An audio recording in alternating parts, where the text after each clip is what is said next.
You're listening to Shoe In, covering the ins and outs of all things footwear, from sneakers to heels, loafers to slippers, and every type of shoe in between. Brought to you by the FDRA, the Footwear Industries Association focused on retail, trade, politics, and fashion, helping create and enhance conversations on all things footwear. You know, Thomas Crockett, the Congressional Sneaker Caucus kicked off in April of this year, and we have just wrapped up the first ever sneaker day on Capitol Hill, and it blew my mind, man, in all good ways for the most part. And I wanted to bring you into this conversation just to talk to those who haven't had a chance to track what we're doing with the Congressional Sneaker Caucus and listen in on kind of what we think the caucus will do and some of the takeaways from our first ever sneaker day. But as we get started, what were your first impressions of sneaker day? That was the first ever on Capitol Hill in the multiple hundreds of years history of the U.S. House of Representatives. What did you think about sneaker day? It was amazing. A lot of energy, a lot of excitement on the Hill. You don't see that kind of bipartisanship often, but you had members of both the House and the Senate that got together, a lot of congressional staff. I'd say we probably had about 75 or 80 people total right outside of the House of Representatives, a lot of press there. And they were literally showing their shoes, getting pictures, talking about shoes. And like you said, this is the first ever time we've done this. And we haven't had anything like this. I know some people will knock on it, and some people like to criticize anything that Congress does, which is, not which is common. But actually, even with this, there was not a whole lot of criticism. I mean, people thought it was interesting. It was something different. It was something fun. It brought people together. It was a great event. Yeah, I thought it was too. And let's just wind the clocks back just to give the foundational kind of where did this all begin discussion. Congressman Jared Moskowitz of Florida, who represents Boca Raton, and we all know Boca Raton's got BBC International and Heelys, and I'll come back to Heelys in a second. But we have Congressman Moskowitz in partnership with Representative Lori Chavez-DeRemer out of Oregon. Both of them are freshman House members. Both of them have brought a breath of fresh air to the U.S. House of Representatives in the sense that they both are bipartisan. They're looking for ways to bridge the gap between the two parties on issues. Obviously, there's going to be differing opinions, as there always is.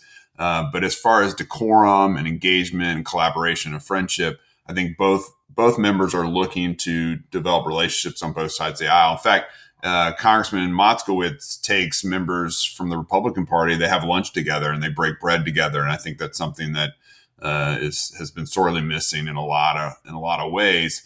And so they wanted to do this caucus. They really wanted to focus in on the ways in which sneakers are a cultural phenomenon, started here in the United States, now a global phenomenon, and really draw people together from all sides of the aisle and all different walks of life and all political persuasions and perspectives. And it's hard not to run into someone who's really into sneakers. In fact, in one of the summary videos that we have at kicksovercoffee.com, you'll see that Congressman Moskowitz admits to having 150 pair of sneakers in his collection, which is quite impressive for a member of Congress. But for me, it's in an era of just vitriol and political partisanship through and through. This has been a refreshing breath of fresh air, if that makes sense, because it's just brought a lot of people together under an umbrella of a love of sneakers. Yeah, I think one of the things, too, is that the reach was even bigger than this event. We saw a lot of social media posts, from members of Congress. Even the next day, they were posting their sneakers. And then the Washington Post did a special where they went around and interviewed members that were wearing sneakers. And there were some that weren't even at the sneaker day, like Virginia Fox. Also, Hakeem Jeffries, who's the top Democrat in the House. He was showing off his sneakers. And our understanding, he had a lot of the genesis for this. He had part of the idea, too, is to do a sneaker day on the Hill. And so and there's some other days. There are other fun days like seersucker suit day. There's a lot of Southern offices that wear seersucker suit in the summer, one day a week, and they have a day where they do that. But this was really a neat idea and a new idea, and it was interesting just seeing the reach. We put together a video too where we documented the whole day. So there was a step and repeat outside of Jared Moskowitz's office, and you had staffers that would stop by and get their picture, do interviews with us. They gave an award there for the best sneakers. They also gave an award. They gave 5 awards total for best sneakers. So they had a lot of creative things to do with this day. And I think what we're going to do is we're going to see it amplified even more next year and the year after, where this is going to be an annual thing. June 21st will be Sneaker Day on the Hill. And you'll just have it getting bigger and bigger. But I think for the first one, to just see so many members of Congress tweeting out pictures, sharing it on other social media of their staff, of their district offices.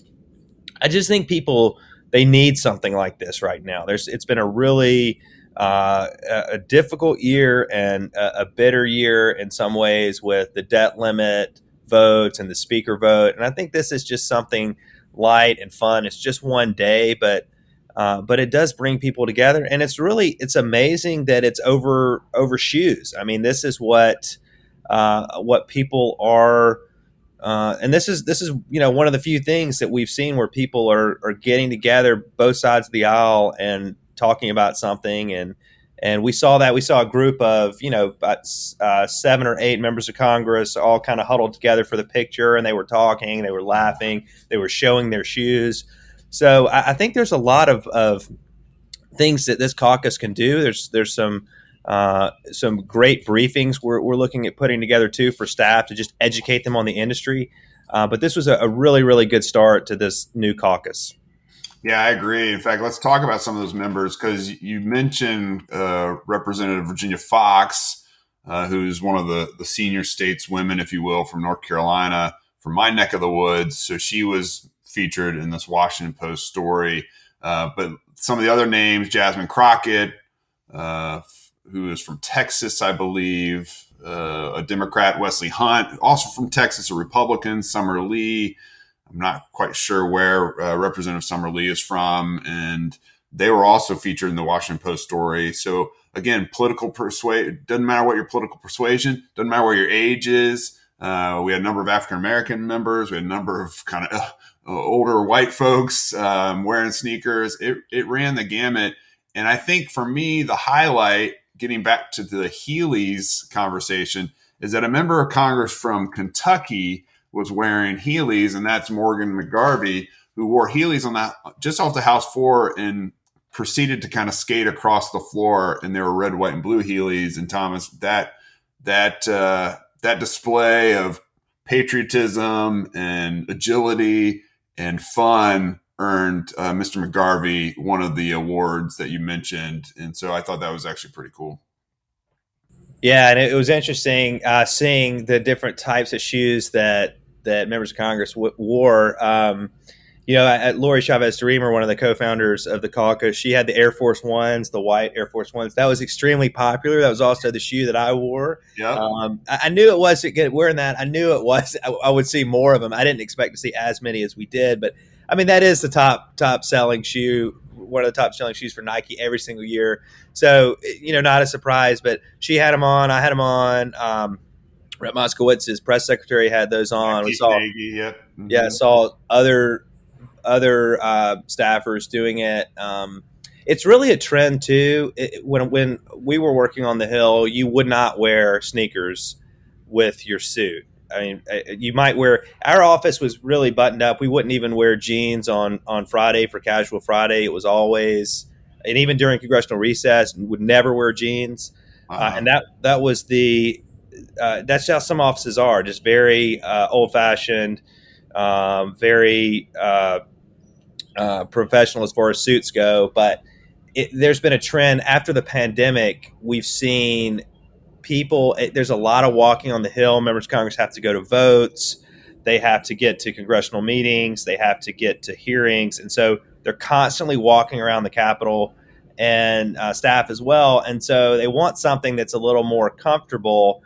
And it's interesting to see a lot of the West Coast offices are wearing and other offices too, but they're wearing these tennis shoes, sneakers with suits anyway. And it's become normalized. It's become accepted. This will normalize it even more. So, and I think it's a way that we talked to a lot of congressional staffers that day, and they were saying this is great because it's a way we can express ourselves. It's a way we can, meet other staffers who are doing the same thing. And I even heard somebody, people were talking about it. They'd gone to an event the night before and people were talking about it. So we knew it was going to be big, hearing congressional staff talking about it the day before.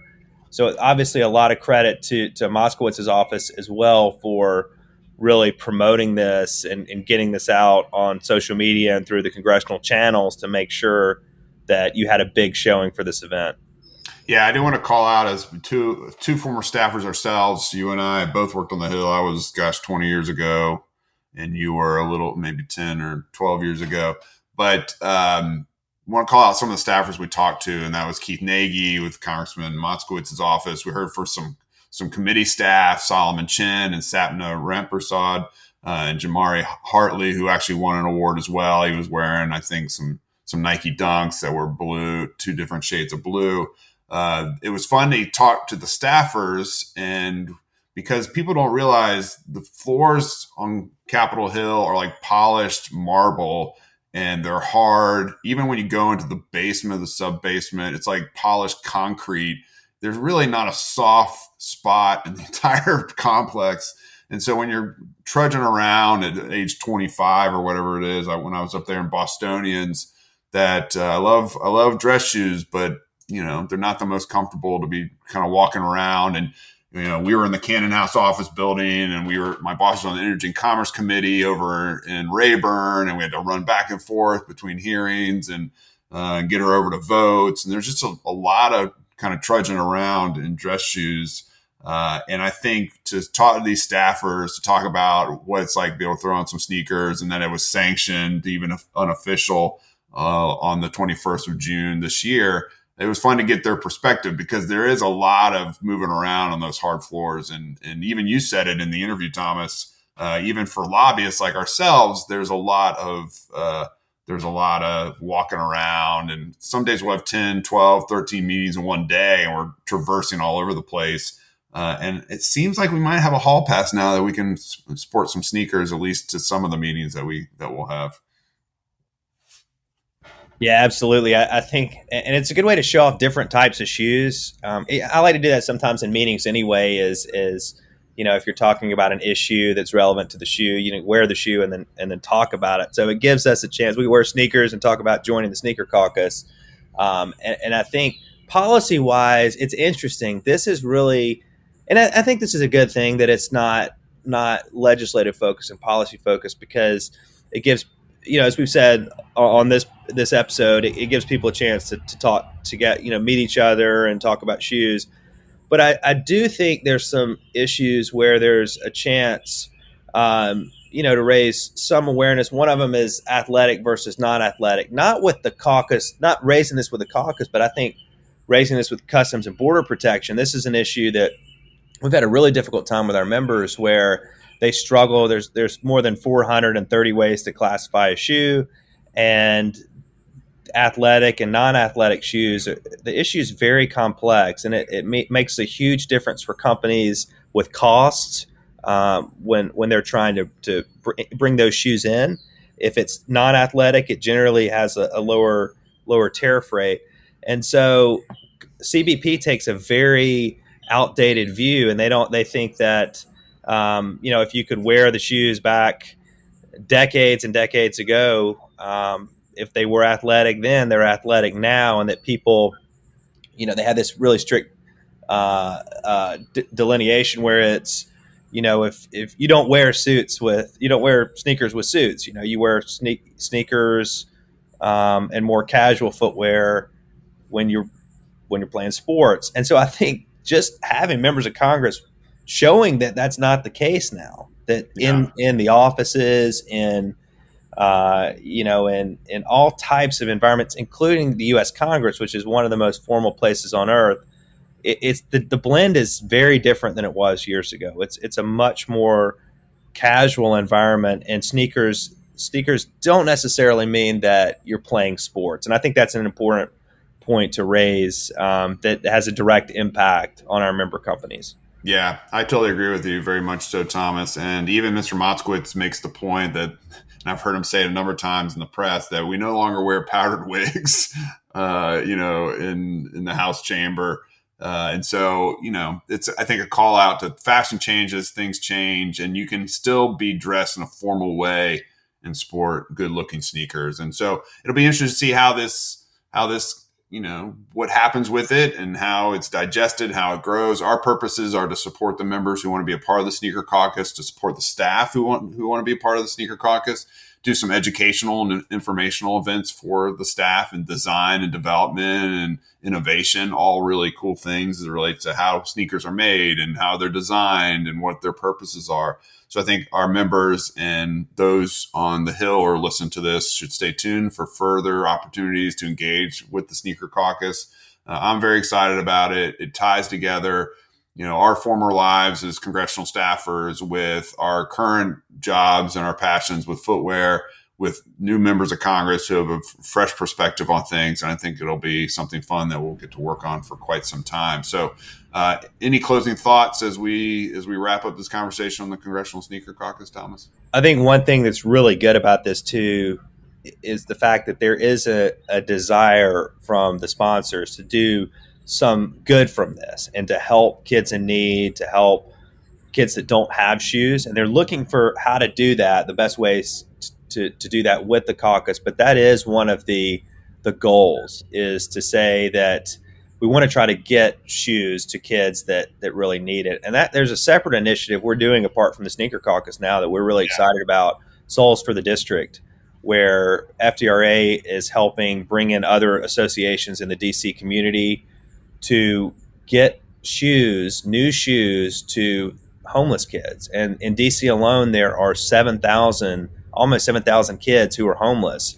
And it's a huge need for these kids to have shoes. It's one of their biggest needs as they go into school, because it makes a huge difference in their ability to participate in school, to get an education.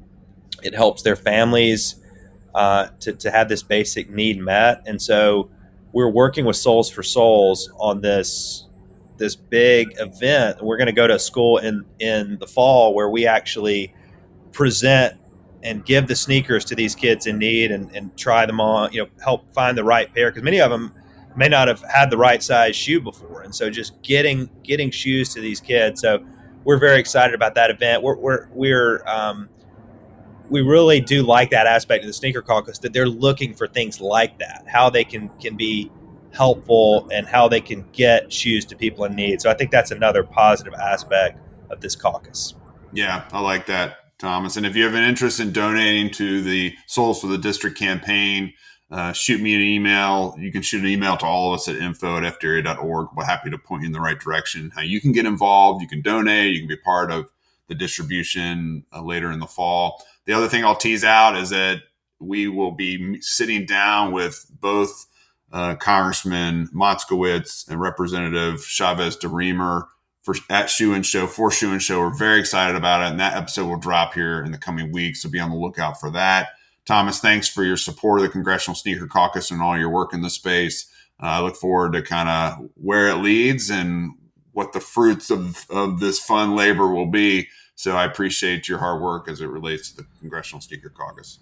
Absolutely. Can't wait to see what is happening next with this caucus and Congress. So stay tuned to FDRA for more on that key new caucus. Awesome. Folks, thanks for listening in. This is dropping on July 3rd as we head into July 4th, Independence Day. We want to wish you and your families an amazing Independence Day.